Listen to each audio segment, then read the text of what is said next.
Mais merci beaucoup. Sans perdre une seconde, nous filons à Rome, à la Città di Roma. La ville de Rome, personne ne le sait, mais c'est une des villes qui a le plus d'agriculture sur son territoire. Je crois que il faut le rappeler, parce que pour nous, c'est toujours la ville éternelle, celle qui peut-être ne bouge jamais. Or, je rappellerai qu'il y a eu des expérimentations extraordinaires, j'en citerai juste deux, les Our et le Corviale. Voilà, et je crois qu'il y a une relance de l'Eur. À vous, Monsieur Marco Corsini, vous êtes le conseiller du maire de Rome pour l'aménagement du territoire. C'est l'adjoint au maire de Rome pour l'urbanisme. Good evening. I'll read my speech in English, not because I speak English fluently, unfortunately not, but because I don't speak French at all. I'm very sorry for that. And in addition, to make things worse, I'm not an architect, I'm not a politician, I'm just a lawyer, borrowed to policy. So I apologize if my speech is not going to be as interesting as expected. But I'm sure we are going to have less problems because I don't use PowerPoint, I don't use slides, only my words. So let's try to give you an idea about our complex situation, very complex and very complicated situation. For centuries, Rome was considered and felt different from other European capitals, both for extent and its quality of life. Only after the official proclamation of Rome as a state capital in 1870, those aspects began to change slowly. Actually, the secular power of popes froze the city in the past.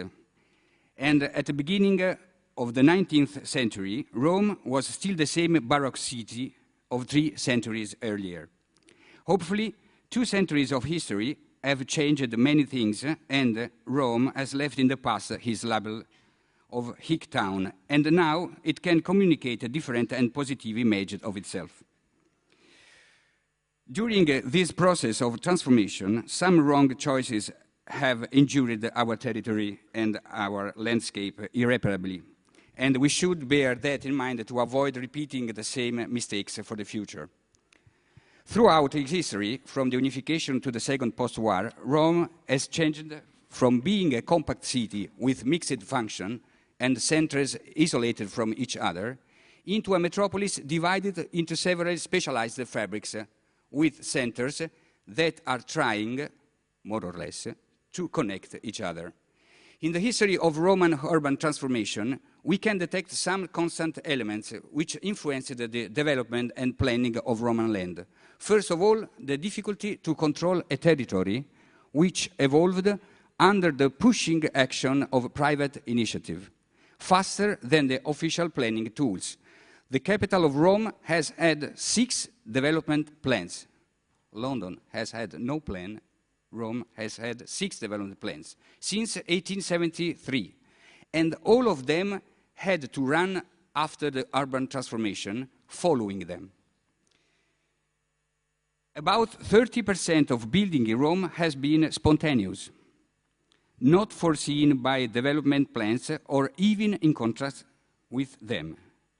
This is the phenomenon so-called unauthorized building, which has originated several parts of the present suburbs. The sprawl of Rome, also known as wildfire expansion, evident from any clear air image of Rome, makes its territory similar to a strange animal with a body full of holes, the green areas, which correspond to the huge historical parts of the cities, with several tentacles branching off in all directions. Due to a centrifugal process, the urban fabrics expanded, causing the crashing of Rome in different and disconnected pieces. However, the process did not alter the monocentric setting of the city based on the historic town, which continued to grow and expand on one side and heavy and weak suburbs on the other side. Such suburbs sprawled without any constraining and devoid of polarities. The planning of our district, decided during the fascist period and built after the end of the Second World War, remains the only successful attempt to overcome the monocentric setting.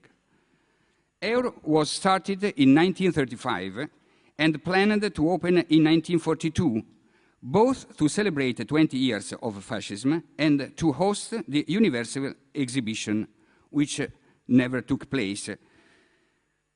EUR was based on a rationalist architecture of Piacentini and was designed to direct the expansion of the city towards the southeast, connecting the city to the sea.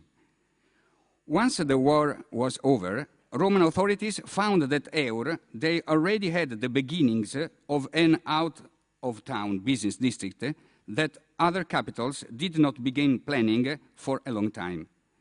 During the 50s and 60s, this district was completed and started to host many offices, sites of public administration, and several business activities. EUR still maintains its vocation of a business district and can be considered a successful example of central unit. On the contrary, urban project called SDO, SDO, Eastern Management System, launched during the 60s and 70s, was a total failure. The project foresaw the reorganization and relocation of infrastructure management of the city out of the historic center. In particular, all ministries should have been transferred for 4 city sections, Pietralata, Tiburtino, Casilino, and Torre Spaccata. It never took place. The pre-existing management remained fixed in the historic center, while the new parts of the city sprawled without a geographical order. So, up to the end of the 20th century, the only alternative to the historic center has remained the EUR district. Within this urban setting of the city, the local administration started to work on a new development plan, aiming at opening of a new historic phase for the city. The new development plan, approved in 2008, attempts to set the basis of a polycentric city based on 3 fundamental axes: green axis, mobility, central units. In particular, about the green areas, I like to say that safeguarding and protecting the environment is a fundamental option of the plan. Rome is the greenest city in Europe, with 87,800 hectares of land kept for green areas and agricultural use, out of a total 129,000 hectares extensions on Roman land. The so-called empties, represented by the large green areas of city parks, are protected and organized and connected in one green belt, just like in other European capitals, which reaches the core town. Overcoming the monocentric setting of the city implies the creation of central units, hosting specialized and integrated functions with the suburbs. With such strategy of integration, the suburbs become an active part of a Roman metropolitan setting. The central units, 18, with spread in the huge Roman land, represent the key to urban transformation of the territory and aim at overcoming to the principal anomaly of the Roman metropolitan system. Unlike other European capitals with a classical metropolitan setting, Rome is an unusual metropolis because it has developed and expanded within the same municipality. At this regard, I would like to recall some data. 1,300 square kilometers is the expanse of Rome, which corresponds to the expanse of the 9 major Italian cities altogether, or, if you prefer, to the expanse approximately of Paris, Madrid, Prague, Amsterdam, and Stockholm joined together. In addition, the growth of residential areas in Rome did not gather around ancient villages. This growth, in fact, was uncontrolled and without a geographical constraining. Therefore, the Roman metropolitan system is also unusual under this aspect. The central units is the answer of the plan to the above-mentioned anomaly, a wishful thinking, I think. In my opinion, this surgery has not been successful at 100%, and we are submitting it under a critical think. The choice of their location, in fact, seems to be artificial, and in some cases did not take into account the pre-existent functions of settlements with a strong sense of identity. So, for this reason, it is absolutely a priority to foresee a strategic plan of development which could organize Roman land in a coherent and rational system of function.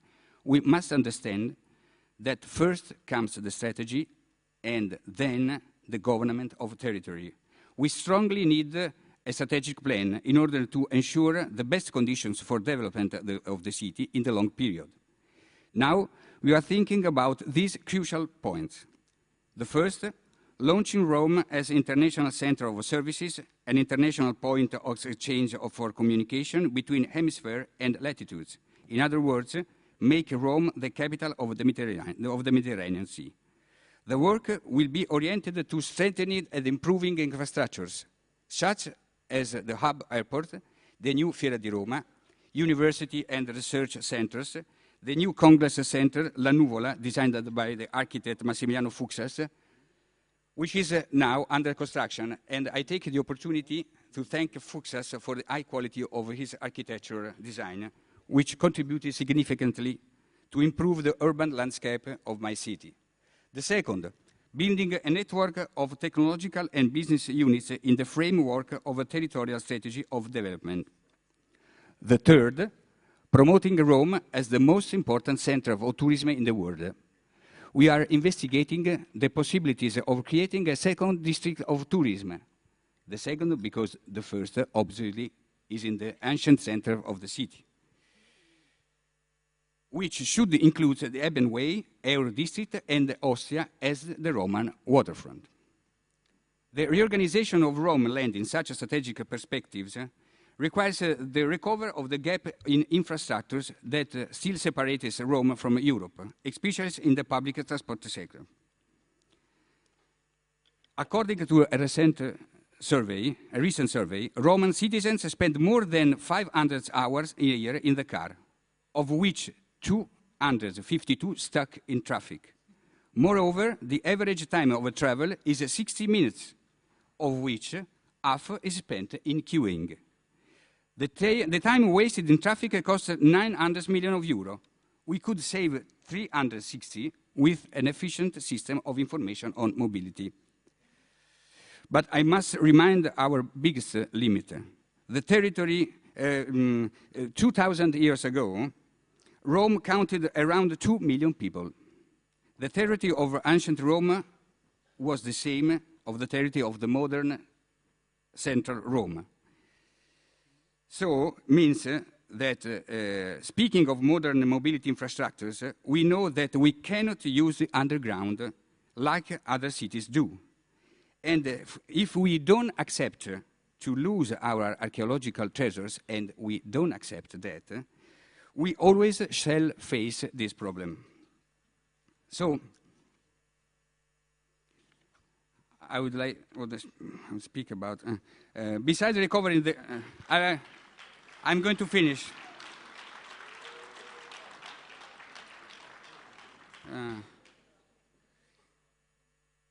Going to the end, I want to say that in Italy, modernity has failed in planning and governing cities. Starting from this failure, we need to promote a new way of planning and ruling which leads us to overcome the current limits of the present metropolitan system. Today, I heard about Grand Paris, Grand Madrid. We have this problem. Rome is already great. And proudly speaking, and just a little bit joking, let me say that what has been the greatest cannot become greater.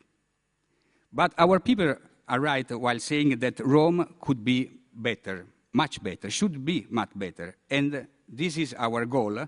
And your example today and this experience will be extremely useful for us.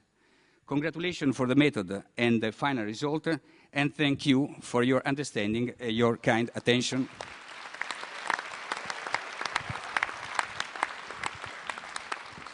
Ça marche.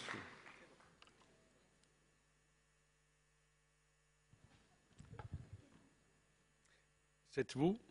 Oui? Très bien, c'est mieux, hein? Sinon, ça marche, ça? Non? D'accord? Un peu plus avant? D'accord? Encore? Très bien. Alors, c'est vrai que les derniers, ils n'ont jamais raison parce qu'il y a les autres qui l'ont parlé plus. Mais c'est très synthétique, ça. Mais nous, je vais parler pour 10 minutes et c'est tout. Alors, la première chose, c'est vous pouvez voir là, c'est Corsini, il avait dit une chose que c'est évident que la dimension de Paris intramuros et de Rome, c'est vraiment ça. Rome, c'est 11 fois plus grand de la Paris intramuros. Et c'est la plus grande commune agricole d'Italie, peut-être d'Europe. Ça, c'est une force, mais c'est aussi une faiblesse. On peut avancer. La faiblesse, c'est finalement, c'est qu'on est très étendu, mais finalement, on n'a pas développé la modernité, sauf à Léour. On a 4 projets majeurs. C'est les projets culturels du Maxi, que c'est les grands musées à côté de la Via Flaminia.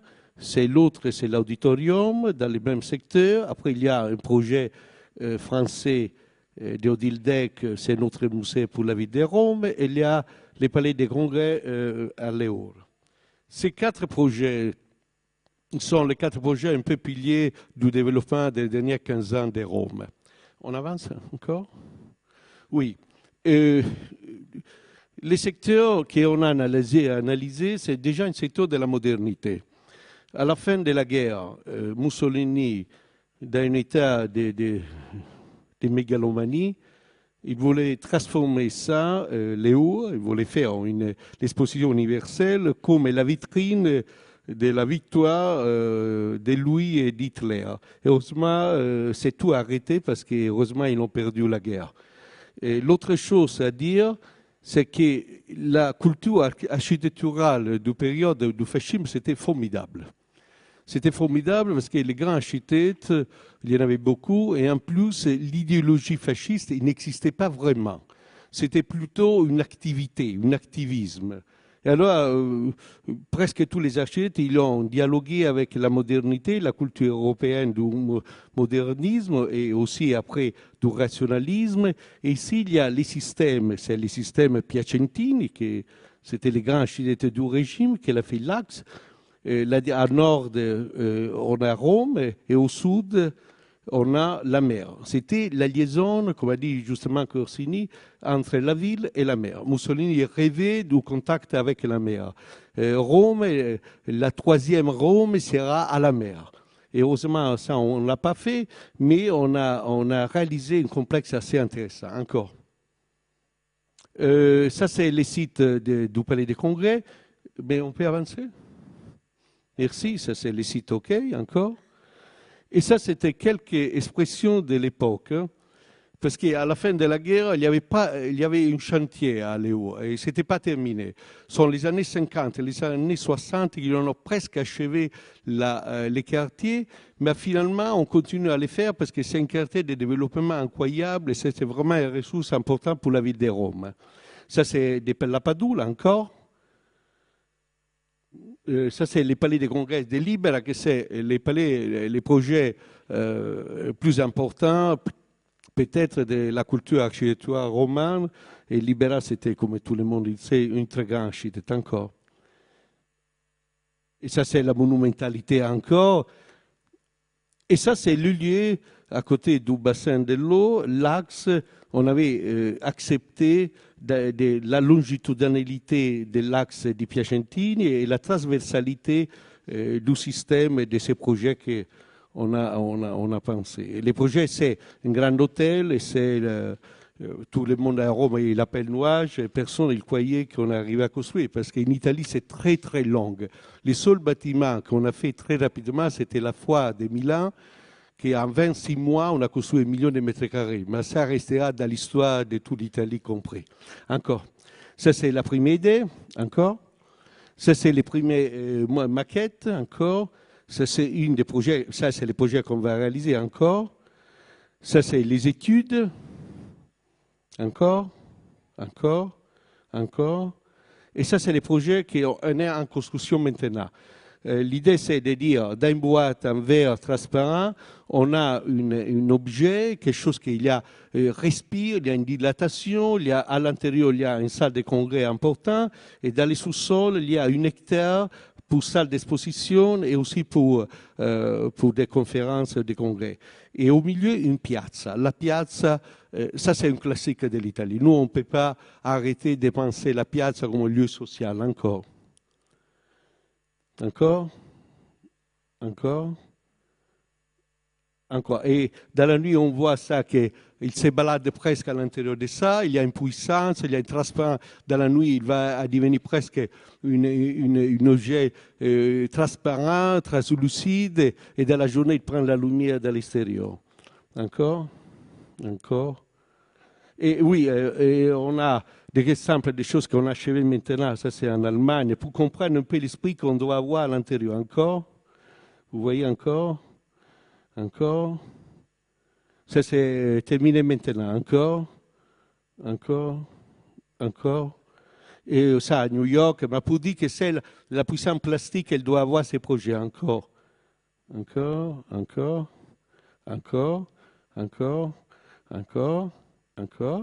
Et ça, c'est les chantiers pour montrer à les gens qui ne croient pas qu'on les construit, on est capable de les construire, on a une très bonne entreprise et on a la possibilité de les faire.